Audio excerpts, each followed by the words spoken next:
All righty. So I'm always happy to hear what you've been noticing through the week. Certainly happy to answer any questions based on what I said tonight or any other night.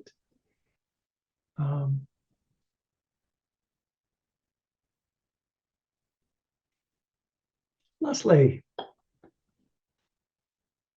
you'll have to unmute yourself. Right. So the thing that doesn't come and go, Yes.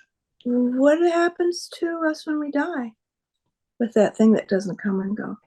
I guess you'll have to find out when you die. Yeah, I knew you were going to say that. All right, that's fair. I agree. Yeah. Truly. I know.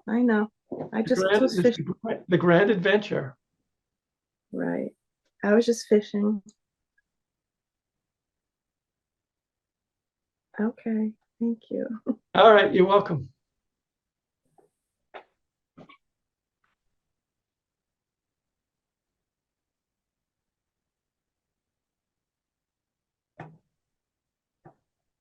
So, Win. So did you not answer because you thought it would just add to any conditioning around the question? Yes, it would just be an idea. I didn't want to just give people an idea of what happens after death, because then you just have another idea or Mark Hart's opinion.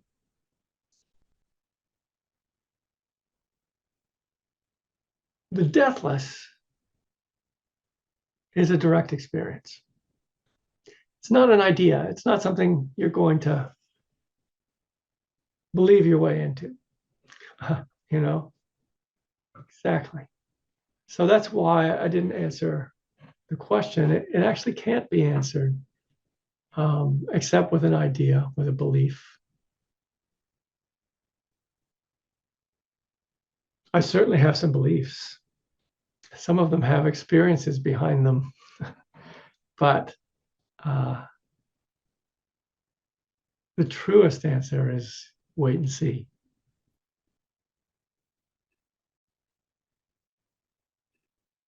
Retreat center is still the condition, it's still a set of conditions. And you rightly identified why a retreat center is a useful thing, because while you're there, you really can avoid the things that keep reinforcing the conditioned ideas you have of who you are based on your roles and identities in the world.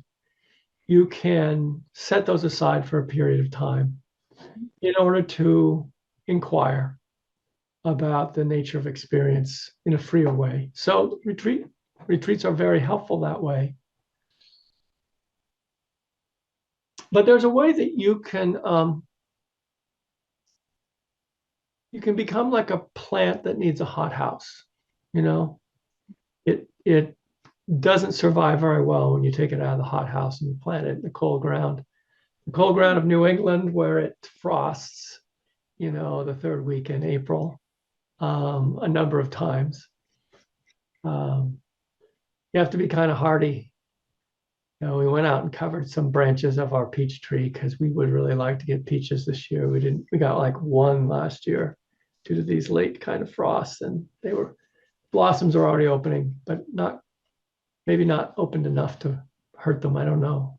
But anyway, so one can be like that in a certain sense because of, the conditions of retreat allow you to go into a conditioned state of less ego. But then you go back to your life and all those tendencies come back. And so the freedom is really a very conditioned freedom. Valuable. I'm not saying it's not valuable. Oftentimes people will get a deep glimpse into the nature of things by going on a retreat, one that will, change them in all different circumstances. But in a sense, it's a conditioned kind of freedom that you have, and it's temporary. And you can try to make it permanent. You could live at the retreat center. You could ordain as a nun and go to a monastery and be more in that environment constantly. And there are good reasons for doing that. But that's not the deepest freedom. The deepest freedom is to wake up to the unconditioned. And that's present always.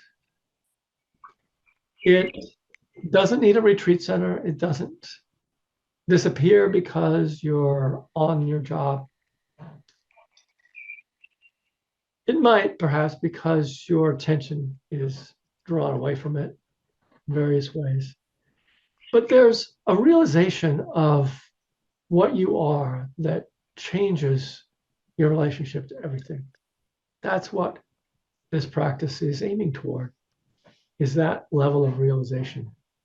So what a retreat is aiming toward. But I have to say, it's extremely valuable when you practice very seriously in your work life. When I was living in Cambridge years ago, Larry Rosenberg used to offer these retreats that were called sandwich retreats, because he saw that so oftentimes meditators would go on retreat and attain sort of beautiful states of consciousness, and then it would disappear the moment they got in their car and drove out of the parking lot. And that there was a way that they started to condition their mind that the retreat was the real practice, and somehow they were just barely holding on when they came back to their lives. And that wasn't the real practice. Or it was really just this little, they're just kind of holding off until they can do another retreat. And so he devised this retreat, which I thought was quite ingenious, where you would go to the center. It was a big old Victorian house in Cambridge. You go to the center for an intensive retreat on the weekend, staying in your home at night. So you'd go home at night. And so there'd be that kind of contact with your life as you really live it. But there'd be a full day of practice on Saturday, full day on Sunday. And then you'd go to work the next week. And then the following weekend, there'd be another intensive retreat of Saturday and Sunday. And every evening after work, you would go to the center and meditate and hear a Dharma talk. So there was continuity through the week. It's a very intense experience, I have to say, because, normally when you go on a retreat, you can, your mind might be kind of busy and it might be kind of difficult the first few days when you're settling in. It can be quite difficult. But eventually your body kind of gets used to the stillness and the silence, and your mind quiets down and it becomes easier. And in a sandwich retreat, that never happens. You barely get there on the weekend and you're plunged back into work. And part of what he was really encouraging people to do was to really bring that sense of inquiry and mindfulness into what they were doing all week. And there was some opportunities to talk about it in the group too when we came back at the end of the day. And people would laugh at themselves, like what they would see, the kind of the craziness of the mind, that they would have the mindfulness to watch. But I thought it was a powerful way to practice. I did a number of them. And it inspired a whole period of practice I did, where I lived near Barrie and had family and would go kind of as a day job. I wasn't working at the time, and did childcare. And very challenging, but it began to overcome that sense of retreat was where it's at, that I had, my mind had sort of become conditioned to. And I began to take seriously, like discerning the nature of experience right there in the very busy world that I was in, at the time that I was with kids. They were 3 and 6, very busy ages, and very chaotic. And I would watch all my kind of resistance and aversion arise to the chaos and the noise. and also the love and the joy. And it was a constant kind of kaleidoscope of experiences. And I would see how the thoughts that I had about an experience would make it worse or make it better. I began to see how really arbitrary they were in a sense. Just all sorts of insights began to happen through doing that kind of practice. It was hard. It was hard for my wife too. I have to say, I bless her for putting up with me. She said one of the things that was hard was that I was very calm in a certain way, and sometimes I moved too slowly, which drove her nuts. But it was also a time we look back on very fondly because there was such a sense of presence. And she came up with the idea that it only takes one person to be meditating this way in a household, because there was something infectious about it to everybody. So I'm going on and on a little bit here, Catalina, just because I want to loosen up your relationship to practice in a certain way that I share with you, or shared, I might even use it past tense, I shared with you this fondness for retreat. Goodness, it felt like moving into a hotel once I had children on the rare occasions that I could go. And we actually had a friend of my wife come and stay with her when I was gone. So she was not alone with the kids, and it made it kind of fun for everybody. But it really felt like checking into a luxury hotel where all the meals just show up when you want them. And, there's no fires to put out necessarily other than your own mind. And anyway, it felt quite luxurious. But something shifted, and my intention shifted, where I wasn't content to just have freedom through a set of conditions. I wanted freedom that wasn't conditional. And that's a powerful thing if you begin to want that, to I guess wanting isn't even the right word. If that aspiration really kind of arises in you and begins to take root. I had to let go of my ideas that somehow good practice meant moving slowly, or it meant, so there's a lot of rushing. I learned to be mindfully rush and do a lot of things that I thought required special conditions to do. Realized it actually didn't. So that's just maybe by way of a challenge, Catalina, just to keep going on retreats, but notice what your mind does around coming back and the way that it might dismiss the practice that's really yours when you're back home and you're in the middle of work and all these family needs coming up and details to be taken care of. I know there's a lot of details in what you do, and you're very good at details. But see if you can begin to bring the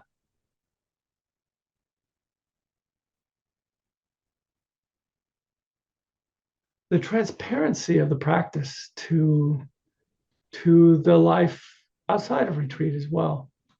And realize that if your mind is hankering to go back to the retreat, then there's attachment.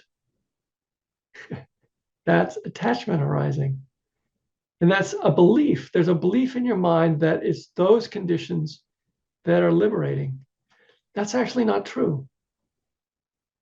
They're helpful. But the liberating conditions are the ones that are right in front of you right now, in every moment. Those are the liberating conditions. Whenever suffering arises, it's like a bell. That's the moment to see the truth. The moment that suffering arises. That's your mindfulness bell. And it doesn't matter if that's on retreat or if it's in the middle of a busy workday,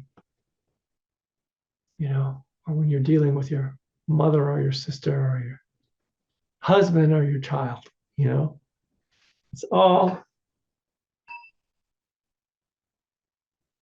right. Leslie and then Jennifer. Leslie wants to hop back in for a moment. Yeah, I want to ask you another question. So Sure. what do you mean by when you said you wanted freedom? What do I mean when I say I wanted freedom? Um, well, the classic answer is freedom from suffering. I wanted to suffer less. Maybe another way is I've touched moments where my heart has truly been open and free. And then I know the closing in of conditioning. I know both. So it's a direction.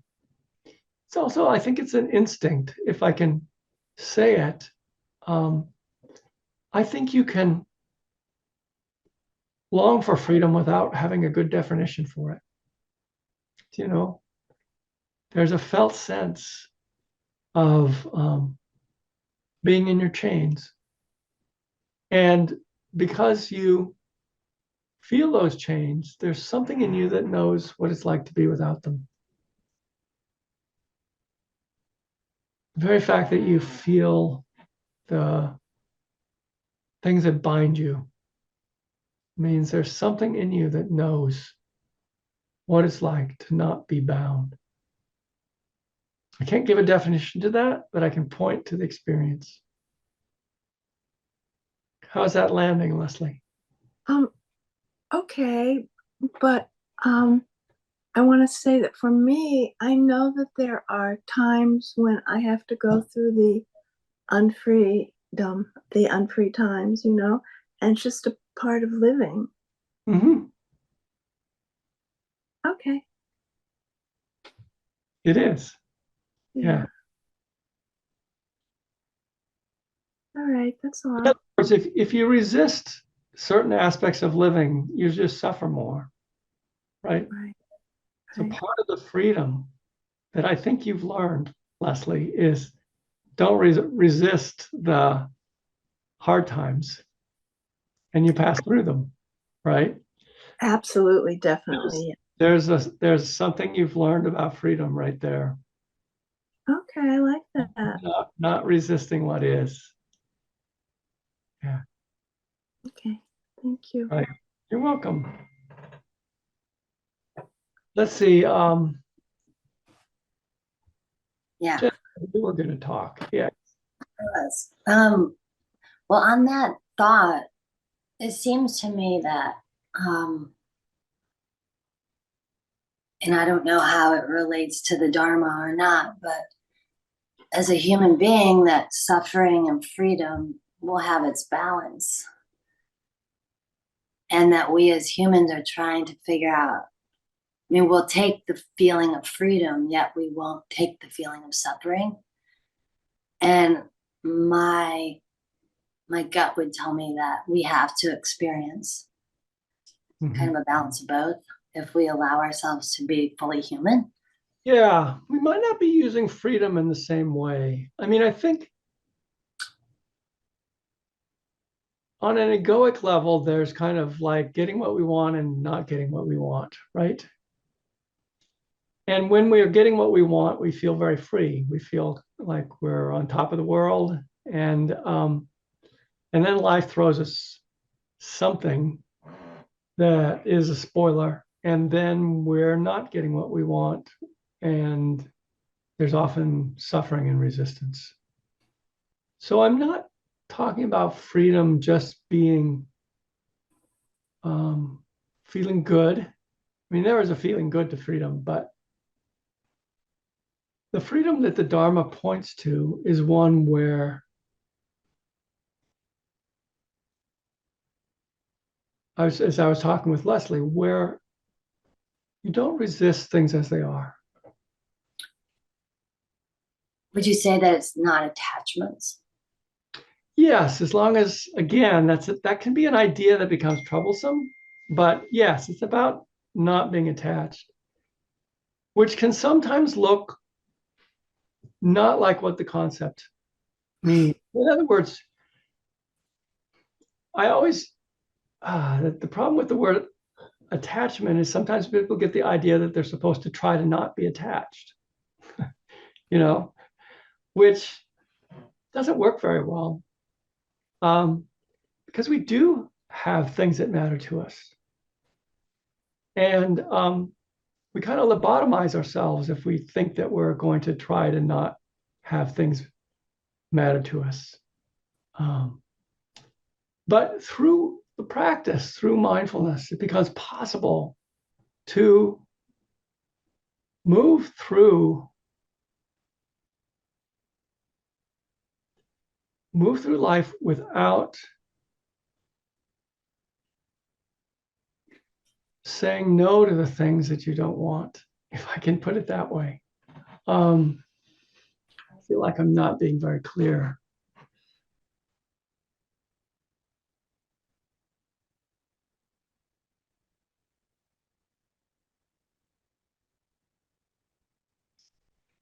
So you may know what an open heart is like. What would it be like to be in this life with that opening being unconditional, including the hard parts of it? That might be a way to talk about freedom from the Dharma's point of view. Yeah. Yeah. Well, and I think of, people that were, or are captured or are being held, or Viktor Frankl's concept of being able to be in a prison and to see joy, or, yeah. And there's something of the essence of the heart that it can find freedom anywhere. Right. Right. So I think I have a couple of thoughts with regard to what you were talking about. When you asked that question about, what's looking through these eyes, for me, that answer always comes back to the word soul. Mhm. It's the soul. It's the soul, not necessarily my soul, but it's the soul. The soul. Mhm. Yeah. And it tends to be my password too for everything. You want to crack Oh, in. now we know. I know. But I put some special things around it. Yeah. But then when you start to think about that, like the soul unconditionally as what's looking through or what's feeling these feelings, and you think about the learning and the conditioning that I have had, and then I have an experience where I have these thoughts, or I have these, or I express myself a certain way, and then I feel embarrassed, or I feel like I'm judging myself for having done something I wish I hadn't done. Mhm. But then I go back and I say, well, how are these thoughts are not me? Like, how do I actually use that to Yeah. clear the shame? Yeah. So what if we'll use your word soul. What if you stepped into soul in that moment where you've just said something and then you're feeling shame about what came out of your mouth? What would happen if you just stepped into soul? I would just clear it, right? I would clear it. I would just say what it is. Yeah.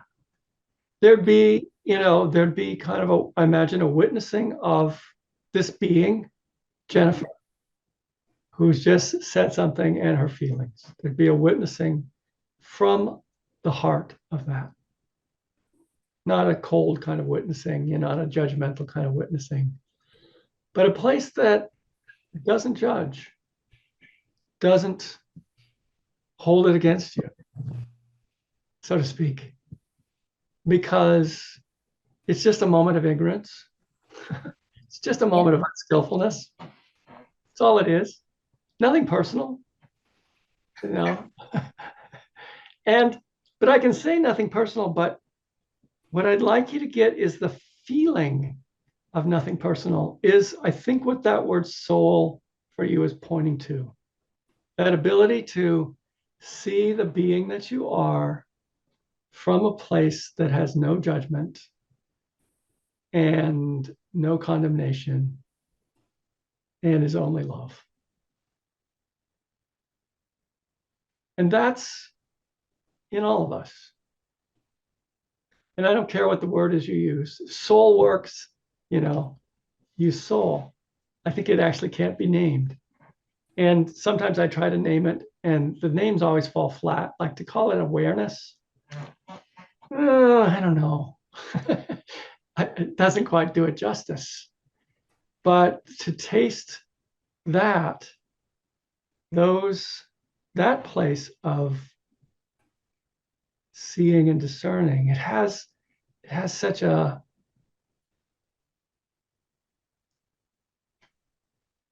gracious feeling to it.